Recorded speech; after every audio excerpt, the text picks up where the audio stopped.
All right, good morning, everybody. Happy Monday. Hope you guys are having a good Columbus Day and somewhat of a day off. I know that we are not actually meeting virtually or in class, but for your assignment today, you guys are going to need to view this lecture along with a very small assignment that I will have posted for you guys shortly, okay?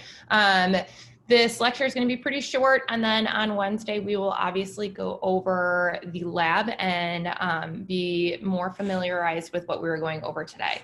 This is all things that you guys should have heard before in your other classes within this major, so it shouldn't really be anything new for you guys. So let's just jump right in, okay? So we're going to be going over resting metabolic testing. Okay, so metabolism is basically your body's chemical conversion of food into usable forms of energy. So remember, we have those substrates in our bodies known as carbs, fats, proteins, okay, that we need to actually take into our body and then break down in order to create energy, okay? Breaking these foods down creates ATP. Remember, ATP is the thing within our bodies that we use for muscle contraction, things of that nature to give us energy. So basically we take in food and oxygen, okay? And then as we convert those, we get carbon dioxide, water, ATP, and heat. This is all known as aerobic metabolism, okay? So remember, aerobic metabolism means we are using oxygen in order to break down these substrates in our body and convert them to energy. Okay, it's basically, metabolism is basically exercise physiologists. That's how they measure. Okay, so they're going to be looking at your oxygen consumption, which is your VO2. I know you have all heard of that before. Okay, it's how well your body uses oxygen. Okay, how it utilizes the oxygen that you were breathing in. As well as also carbon dioxide production that you will be expelling out into the environment, okay?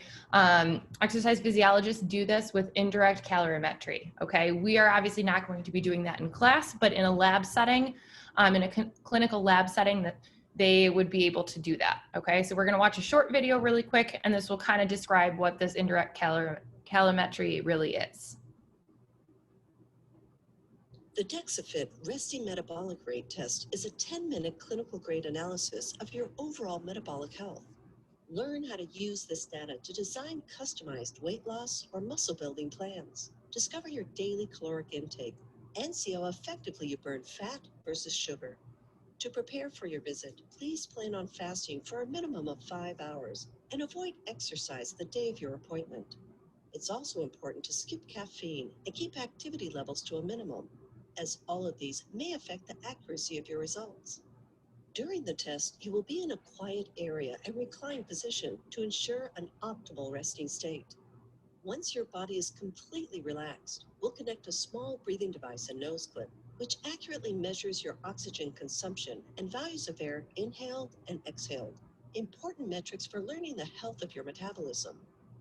You can expect to stay in this reclined position for approximately 10 to 15 minutes, where you'll only need to breathe easy and stay completely relaxed, making this one of our clients' favorite DexaFit tests. Once analysis is complete, we'll review your results and answer any questions about your metabolism and how to best use the data from your report.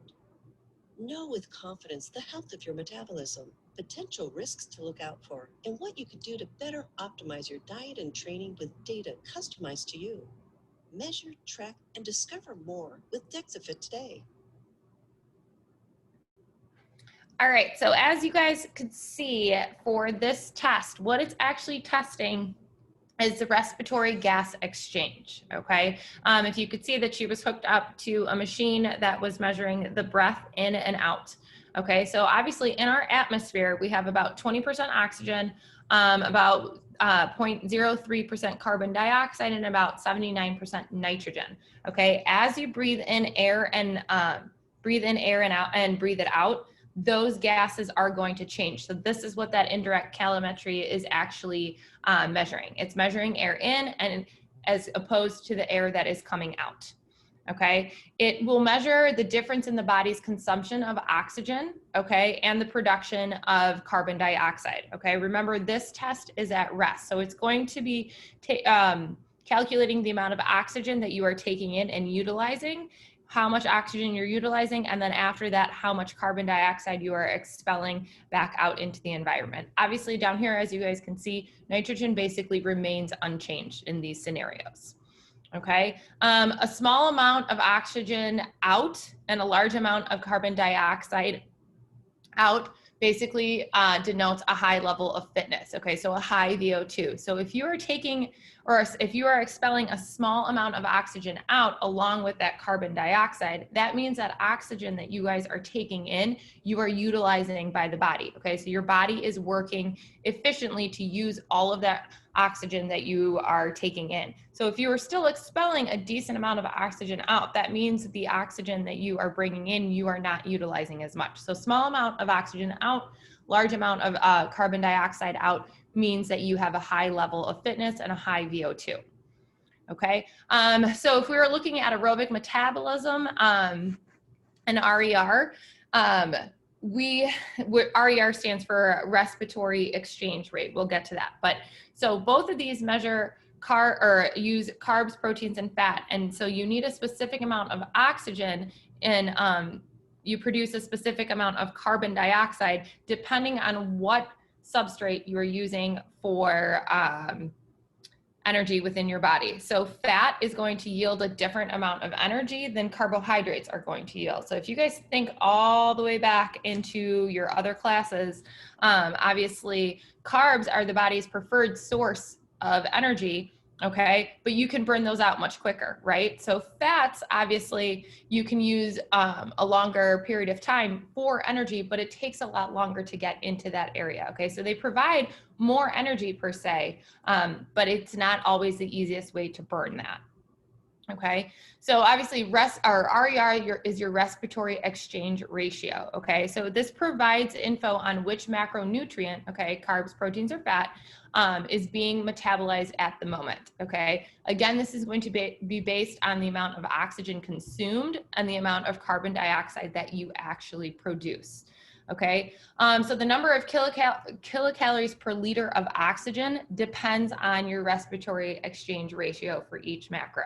Okay, so if you have a respiratory exchange ratio of 1, it basically means that your carbs are utilized, or your body is utilizing carbs for that energy. Okay, if you have an RER of 0.7, it means that your body is utilizing fat as its form of energy. If you have an RER between those two, it means that there's a mixture, okay? So what I want you guys to remember, so an RER of 1 would mean carbohydrates are supplying the energy, an RER of 0.7 would mean fats are supplying the energy, and anywhere between these two, both are supplying the energy, okay? So total energy expenditure and RMR, so your resting metabolic rate, okay, is basically the minimum calories required to sustain the body's function over a 24-hour period, okay? So this means your body at rest, how many calories you need to sustain everyday functioning. Okay, if you guys were just sitting around, not doing much, this is the amount of calories that you actually need. That's your RMR, okay? It's also the minimum amount of calories that you should consume daily then, okay? So if we were to calculate our RMR, and let's just throw out a number and say it was 1,500 calories a day, okay? Or if we were not doing anything and we wanted to stay at that weight, okay, then we would be consuming 1,500 calories. If we went over 1,500 calories and we were not doing anything, technically, you would think that you would gain weight. If you were not having as many as 1,500 calories, then you would think that you were losing weight. So your RMR is the amount of calories that you need for a minimum for a day to sustain your vital functions, okay? Accurate testing for this, okay, if you were doing this in a lab, okay, you would want no exercise for 48 hours prior to this actual test, okay? They would also want you to fast for 12 to 14-hour period, okay? And when you actually take the test, you're going to recline in a quiet, dark room 30 minutes prior. They want to make sure that you are completely rested, okay, before you begin the exam or the test that you are going to be having, and then also have a normal body temperature. We want to have a normal body temperature because having a body temperature lower or higher can definitely skew the results, okay? So your typical RMR means you're having, you have about 3.5 milligrams per kilograms per minute of oxygen, okay? This is equivalent to 1 metabolic equivalent, okay? We will talk a little bit more about metabolic equivalents, and also 1 kilocal per kilogram per minute. Okay, so your resting metabolic rate can be affected by several things. Okay, so it can be affected by gender. Males tend to have a higher RMR than females. Okay, this could be for a lot of things. Maybe they're taller, things of that nature, a little bit more bulky, have a little bit more weight. Okay, so then if we go down to body weight, okay, increases or decreases in body weight will affect your RMR. Okay, if you are at a certain RMR and you gain weight, okay, your RMR is also going to increase, okay? Height does affect this as well. The taller the person, the higher your RMR is, okay? Also, age, the younger individuals tend to have a higher RMR. So after about the age of 20, okay, all the way up as we age, our RMR tends to go down a little bit every year. So you guys are at that age, but most of you are very active individuals and athletes, so your RMR is probably still going to be a little bit higher.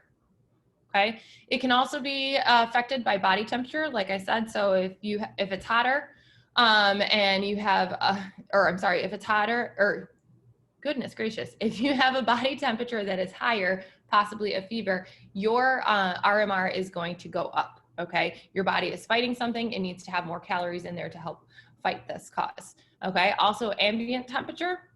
Okay, if it's colder, all right, you also are going to have a higher RMR.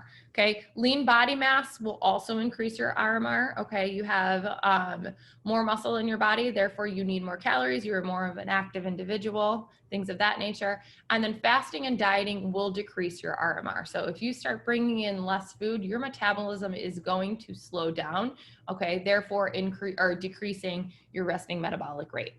Okay, it can also be affected by thyroid function and stress. Okay, so thyroid function, remember, our hormones, our thyroid affects metabolism. Okay, if we have something called hypothyroidism, our thyroid isn't functioning as well, so our RMR might go down. If we have hyperthyroidism, our metabolism is really revved up, so we might have a higher resting metabolic rate. Okay, stress can also cause our resting metabolic rate to either go down or to go up, depending on what our stress response is in our body, okay? Your resting metabolic rate can be measured by indirect calorimetry, kind of what we talked about, and it can also be predicted with RMR equations. So what we are going to be doing in class is RMR equations. We don't have access to that indirect calorimetry. Okay, so these are some of these resting metabolic rate equations. They look a little frightening, but they're very, very straightforward. We will be going over all of this in our lab on Wednesday, so you don't need to really worry about this as much right now, but this is going to be a good slide for you guys to reference once we are going into those labs and while you guys are preparing for your exams. So make sure you guys highlight this and know that you can stop, excuse me, on this slide and look at it. Okay, almost done, just a few more slides. Okay, so we have total energy expenditure, okay, and resting metabolic rate. So your total energy expenditure is basically the amount of calories burned in a day adjusted to the amount of activity that you are having. So think about what I just said. If you are sedentary individuals, your total energy expenditure is probably going to be lower than someone who is a very active individual, someone who either has a very active job and is constantly walking around, or per se, if we're thinking about an athlete. So their total energy expenditure is going to go up. So if we see here on this slide, it's all the metabolic processes that are in your body. Okay, so RMR, so our resting metabolic rate, is just to function, okay? But our total energy expenditure includes resting metabolic rate, thermic effect of food, and physical activity. I kind of spoke about the physical activity already, but your thermic effect of food is basically the energy that's required for digestion. So even though we are taking in nutrients and substrates every day, our body needs to use energy to digest that food, okay? So part of our calories that we take in are used to actually digest our food, okay? If we look at this slide, so our resting metabolic rate is only about 67% of our total energy expenditure. If we look at our thermic effect of food, okay, it's about 7.5%. And then our activity level, or our physical activity level, is going to actually depend on your physical activity. Remember, we talked about if we are more sedentary, obviously our total energy expenditure is going to be lower for that. If we are very active individuals, we have to take that into consideration, and it's also going to be higher. So if we have this little equation, or we have this equation down here that shows a total energy expenditure, okay, is your resting metabolic rate plus your thermic effect of food plus your physical activity level. Pretty straightforward, okay? We can use total energy expenditure and a resting metabolic weight or resting metabolic rate, okay, to think about what a client might need for weight loss, okay? If we have a client presenting themselves to us and we're trying to figure out their total energy expenditure and their RMR, we can use that towards weight loss, and we can also use this for athletic performance, okay? Obviously, different athletes need different amounts of calories, okay? Remember, I don't know if you guys remember to your other classes at all, but you have to eat to fuel your body for the activity that you are doing, okay? So obviously, if you're an athlete, okay, and you are running miles every day, or you are having a strength and conditioning workout in the morning, and then you are having practice later in the day, you need to fuel your body, okay? So obviously, you'll be taking in way more calories than someone that is just sitting around and being sedentary, okay? If we're thinking about weight loss, okay, 1 pound of fat is basically equal to 3,500 kilocalories, okay? So in those terms, you'd have to burn 3,500 kilocalories to actually lose 1 pound of fat. Okay, so then the question down here, and we will definitely go over this on Wednesday, is how many days do you think it would take to lose 1 pound of fat? Okay, clearly it's not going to happen in just one day. Okay, you just cutting 3,500 calories is basically, first of all, completely unhealthy, so I don't recommend that, but also almost physically impossible. So the thing for weight loss is basically you want to burn more calories than you are taking in. So we will talk about this a little bit more, okay? All right, so that is the last slide. This is a pretty self-explanatory lecture. Obviously, I know you guys have done this or have heard of all of this before, okay? So just make sure you are looking over this, okay? I will, like I said, provide you guys with a very short assignment that you have to do to get your attendance for the day, okay? So you guys will need to do that. Other than that, we will be meeting in class on Wednesday. I will also send you guys an announcement on that. Other than that, as always, if you guys have any questions whatsoever, please reach out to me, and I hope you guys have a great day. I'll see you on Wednesday.